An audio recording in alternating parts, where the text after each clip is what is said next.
John Bender was born in 1966. His father was a highly respected and well-known lawyer. John, on the other hand, stood out for his extraordinary intelligence, but there was always one shadow: loneliness. Do you understand what it means to not be understood by your peers, to see your differences become a barrier? At school, he shined in math and natural sciences, a star in these subjects, yet still isolated. When he entered the University of Pennsylvania to study physics, his life started to change. With his good looks, he took on part-time jobs as a model. But behind that charm was another passion: casinos. With his analytical mind, he quickly mastered the art of winning, raking in significant sums. Was it just a game to him, or the first step towards something much bigger? After graduating, a friend suggested he join the Philadelphia Stock Exchange. There, John began to apply his genius to inventing new strategies. By the time he was just 25, he was already the best trader in his group, having amassed $80 million. But for John, that wasn't enough. The constant drive for more seemed to be his engine, his reason for living. Soon, he was noticed by the big names of Wall Street, and before even turning 30, he was managing a hedge fund. He had attracted influential investors, and his bank account showed staggering numbers, over $600 million. But this man, surrounded by luxury and beautiful women, seemed indifferent to it all. Was he truly happy? A question that even he might not have been able to answer. Then, in 1998, everything changed. John met Anne, a meeting that, according to him, was written in the stars. Anne, a model with exotic beauty, turned his world upside down. Was it possible to fall in love at first sight? For John, there was no doubt. They started dating, and within just a week, he proposed to her. In 1999, they got married. Everything seemed perfect. But in 2000, life took a sharp turn. John had a stroke. It was a shock, a reality check. The man who had everything was no longer invincible. He decided to leave his stressful job and focus on his health. John and Anne, still ambitious, dreamed of a life that would go beyond the simple walls of a luxurious American apartment. But what would their next chapter be? They were fascinated by the wild and lush beauty of Costa Rica's tropical nature. Can you imagine living surrounded by dense vegetation, with the songs of exotic birds as your daily soundtrack? John and Anne, passionate about animals and nature, then had an audacious, almost unrealistic idea: to use their immense fortune to build a natural sanctuary and live in harmony with this earthly paradise. Their dream? A vast estate nestled deep in the jungle, with a unique house, an architectural masterpiece that would reflect their vision of life. They hired a construction company, and John, true to his reputation as an eccentric man, described his ideal house: round, entirely made of glass, with no traditional walls, so that every corner would offer an unobstructed view of the surrounding nature. An idea that, at first, left the workers baffled. But John, with his legendary stubbornness, was unstoppable. They found the perfect spot, an unexplored piece of land in the jungle, perched on a mountain offering breathtaking views. Over 2,000 acres of pure wilderness. The price? $10 million. But for them, it was more than just an investment. It was a dream coming to life. In 2001, the work began. Their house, a 4-story masterpiece spanning 5,000 square meters, would include a helicopter landing pad and a swimming pool. A massive construction project that quickly became one of the most impressive in the country. John left his old life behind to settle in Costa Rica with Anne, where they oversaw every detail of the build. Their involvement was total, almost obsessive. But this wasn't just about concrete and glass. Around their future home, nature was all around. Majestic waterfalls, exotic wildlife, a true Eden. Their love for animals led them to dedicate their time to protecting them. They cared for the injured, took in the abandoned, and did everything they could to preserve the surrounding ecosystem. After 4 years of hard work, their house was finally complete. A one-of-a-kind palace, bathed in natural light, featuring a stunning swimming pool and a helicopter pad, right in the heart of the jungle. But this accomplishment was only the beginning. What could the future possibly hold for this visionary couple who couldn't stop dreaming bigger? The house was named Barakyan, a unique work of art, perched in the jungle with a view that took your breath away. Imagine, from this house, gazing out over the vastness of the Pacific Ocean, the distant lands of Panama and Nicaragua. Inside, every detail felt like it came straight out of a dream. 550 Tiffany lamps illuminated the rooms, creating an atmosphere that was both luxurious and intimate. But this happiness, this paradise they had built with their own hands, wasn't going to last. Problems started quickly, and they escalated to a degree neither John nor Anne could have imagined. Sure, the massive construction of Barrackyan had created hundreds of jobs for the locals. Thanks to the project, entire villages now had access to electricity and running water, luxuries that were unimaginable before. But despite all of this, the locals saw John and Anne as intruders, rich outsiders, gringos, who had come to take over their land. Jealousy, mixed with deep suspicion, continued to grow. The tensions quickly reached their peak. The locals began protesting against the construction, but no one seemed to listen to them. Then, the threats became more direct. Strangers entered the house and pointed a gun at John. That day, they were lucky to escape with their lives, but the alarm had been sounded. Their dream was in danger. Traumatized by the incident, John took drastic measures. He bought weapons, hired armed guards, and their house became a true fortress. Yet, despite these efforts, a constant fear settled within them. The paradise they had envisioned was turning into a prison. The couple tried to escape this reality by spending time in Canada, far from the troubles. Friends and family advised them to give up Barrackyan, to leave the house behind and rebuild their life elsewhere. But John, true to his determination, refused to abandon his dream. In 2005, he even created a $70 million trust fund to ensure the maintenance and security of their home. Juan Alvaros, a trusted man, was appointed to oversee the spending and protect their property. But these efforts were in vain. The attacks from the locals continued, the tensions only grew, and the weight of it all became unbearable for John and Anne. Slowly, they fell into depression. John, distrustful of doctors, flatly refused any treatment or antidepressants, preferring to face his pain alone. But Anne, on the other hand, eventually gave in to medical prescriptions. Her condition worsened. She lost a significant amount of weight, and her face lost its former glow. Then, another blow hit their already fragile daily life. The death of their favorite bird, a creature they cherished like a family member. That was the breaking point. John blamed himself constantly for this loss, seeing it as a symbol of their failure. Their paradise, so desperately desired, was turning into hell. What was left of this dream, if not emotional ruins? He felt guilty, not just for his wife's illness, but also for the bird's death, and for all the conflicts with the villagers. Yet, despite everything, he refused to leave. Why? Because he firmly believed that the local water had miraculous properties that could heal his wife. But as he clung to this hope, his own health continued to deteriorate. He had started having dark thoughts, strange ideas that scared Anne, his wife, who did everything to support him, everything to bring him back to his senses. But sometimes, even love and the presence of a loved one aren't enough to prevent the worst. And that worst came one fateful night, between the 7th and 8th of January 2010. Anne suddenly woke up and, to her horror, discovered that John was holding a revolver in their bed, pointed directly at his own head. She jumped up, panicked, and desperately tried to wrest the weapon from his hands. But in the chaotic struggle, a gunshot rang out, breaking the silence of the night.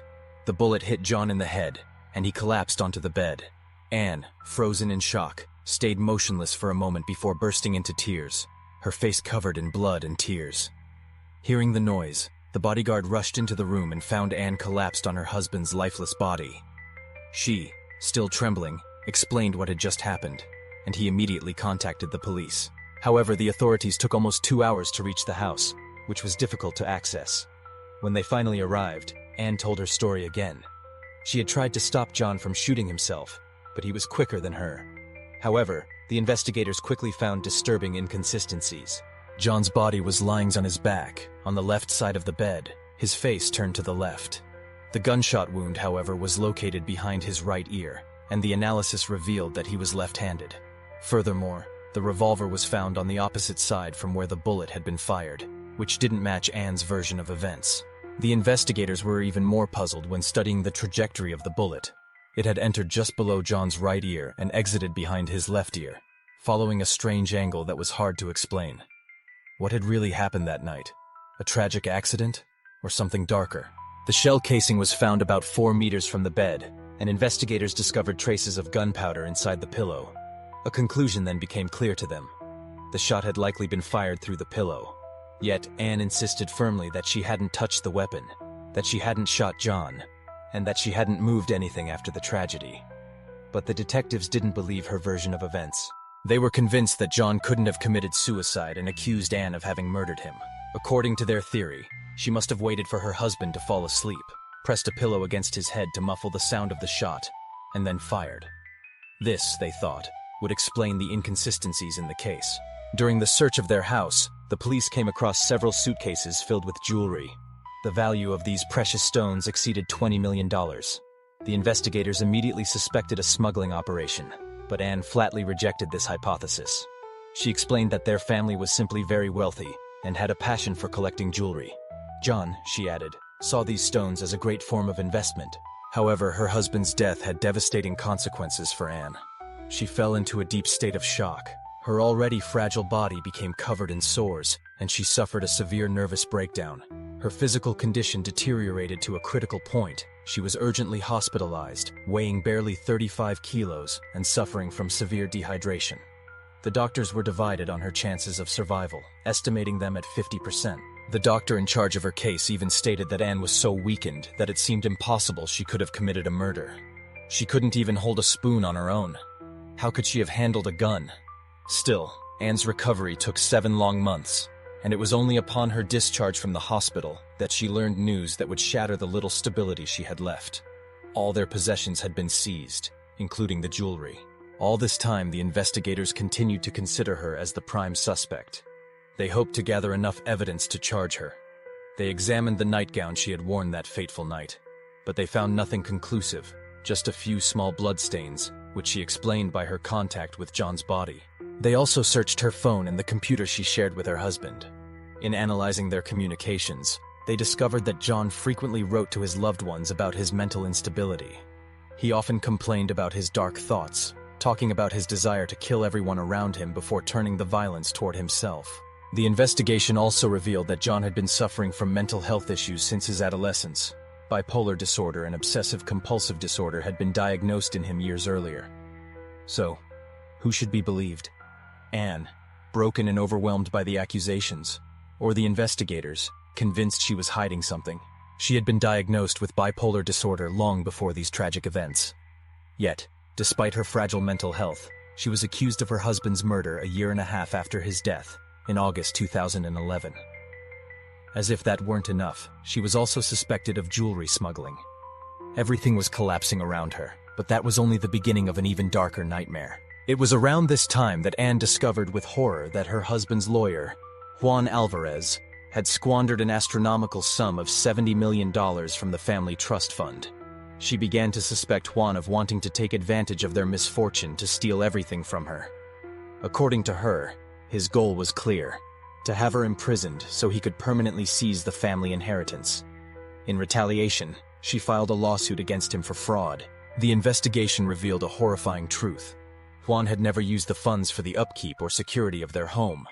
No, he had been using it for his personal needs, to pay his own bills, and, even more shockingly, to buy horses for his farm. Despite this, although he was removed from his role as manager, the evidence against him was insufficient to convict him. The case was dropped, leaving Anne powerless against a man who vehemently denied all the accusations. For Juan, these lawsuits were nothing more than a desperate maneuver by Anne to deflect attention from herself. But the worst was yet to come. The trial for the murder of her husband began. Anne's lawyers called upon independent criminal experts from the United States, convinced that the local authorities had conducted a biased investigation, too eager to judge her guilty. The American experts were struck by the lack of rigor. No fingerprints from Anne had been found on the murder weapon, and no gunshot residue had been tested for on her hands. Simple but crucial elements that could have more credibly established her guilt or innocence. And yet, despite the absence of direct evidence against her, the local investigators had relentlessly pursued her as the prime suspect. However, the facts told a different story. Gunshot residue was found on John's hands, suggesting that he had handled the weapon himself. The experts also determined that John hadn't been killed in his sleep. The blood splatter indicated that he was conscious and moving at the time of the shot. This aligned with Anne's version, in which a struggle had broken out between them. These discoveries changed the course of the trial. In January 2013, Anne was finally acquitted.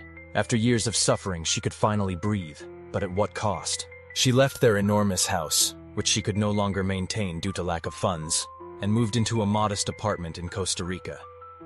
Their entire fortune had either been squandered or frozen.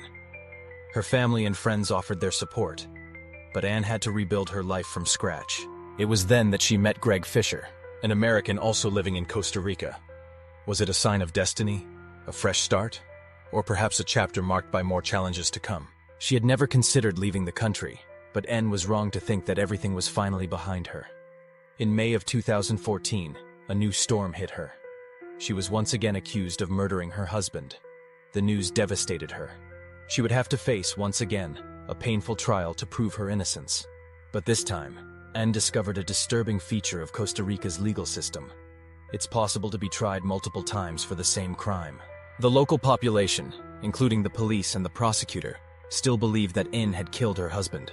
The new trial was held under the presidency of a different judge. Exhausted, Anne had to repeat once again that she would never have wanted John's death. She claimed it was a desperate act, one that her husband had planned. John had been obsessed with the idea, and despite all her efforts to dissuade him, he had taken his own life. Anne's lawyers presented copies of messages John had sent to his loved ones, in which he talked about his tragic intentions. But it wasn't enough. The prosecutor disputed everything. He insisted that John was left-handed and, according to him, he couldn't have shot himself on the right side of his head. Additionally, he pointed out that the bullet's trajectory and the location of the casing didn't match a suicide. He even accused Anne of tampering with the evidence. The situation was critical. The woman was facing up to 25 years in prison. This time, the verdict was harsh. The judge found her guilty and sentenced her to 22 years in prison. The shock was immense, not only for Anne, but also for her loved ones. At that point, she was already physically weakened, but they callously took her from the courtroom to a cell. Her family and friends feared she wouldn't survive the hell of prison, given her health condition. Her partner, Greg Fisher, didn't give up and kept fighting for her, despite the horrific conditions in which she was being held. The prison was a real nightmare. 50 women crammed into a cell with only 3 toilets, no hot water, and meals that were insufficient and of poor quality. Yet, Anne refused to give in to despair. She loudly proclaimed her innocence, still not understanding how she had been convicted without any solid evidence. Everything was based on speculation. Her appeal was finally accepted, and the conviction was overturned. After 9 months behind bars, Anne regained her freedom in the winter of 2015. But she wasn't out of trouble yet. A third trial loomed ahead. The prosecutor, too, refused to back down. A few months later, the new trial began. Anne was in a disastrous state. Physically weakened by 2 successive trials and her imprisonment, she was also emotionally shattered. During her time in prison, a new tragedy had struck her. Her fiancé Greg had passed away from an asthma attack. Despite everything, Anne found the strength to fight once again, supported by her parents and friends, who managed to organize legal aid from the United States. But would fate finally give her a break? The lawyers, along with independent experts, presented arguments in favor of the defendant's innocence. This time, the judge rendered a verdict of not guilty in June of 2017. As soon as Anne received her passport, she immediately returned to the United States, deciding not to take any more risks living in Costa Rica. She gave up their huge house in Costa Rica without any regrets. Today, she is completely abandoned. The only thing Anne managed to recover was her jewelry collection, after taxes had been deducted, before putting the house up for sale. But the prosecution didn't stop there. It intended to go after the children in a 4th trial. Although trials in absentia are prohibited in Costa Rica, there is an extradition agreement between this country and the United States. That's why, today, Anne fears that the prosecution may decide to launch this 4th trial. And what do you think? Share your opinion in the comments. If this story captivated you, don't forget to like and hit the bell so you won't miss anything. Thanks for watching.